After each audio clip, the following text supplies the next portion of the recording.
सानाम को जोहार इंगे दुखिरा मंडी और तेज आपे दुखिरा मंडी यूट्यूब चैनल रे आपे को सगुन दाराम। तो गाते को आपे को सामना तार मिट्टन फुटबॉल नेता गिरी सेटर कना।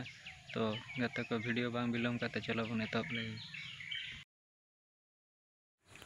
6.5 लाख मेगा फुटबॉल धमाका 2025 30 बछर पूरा highlight football tournament 2025 organise by royal tiger sporting club अतु दो हुयुग कना झंझेदापाल पोस्ट रायकाट झारान भाया दो तकतपुर डिस्ट मयूरभंज ओडिशा।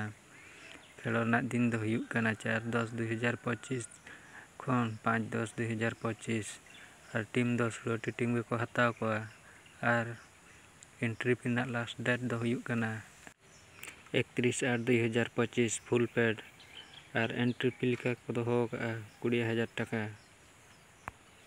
पहलू सिरफा लेका को दो 2,50,000 प्लस ट्रॉफी।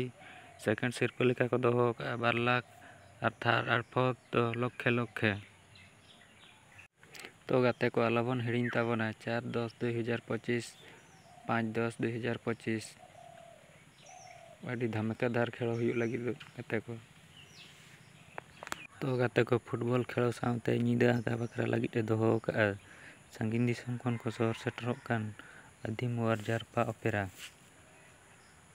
ठाव दो झंझेदापाल फुटबॉल माठ रे माहित दो हुयुग कना 8-10-2025 रविवार हिलो और पतब nyutum दो हुयुग कना एड़े एड़े गिन बुझाव पेड़ा दादा आमा सिबिल रोड़ लांदा।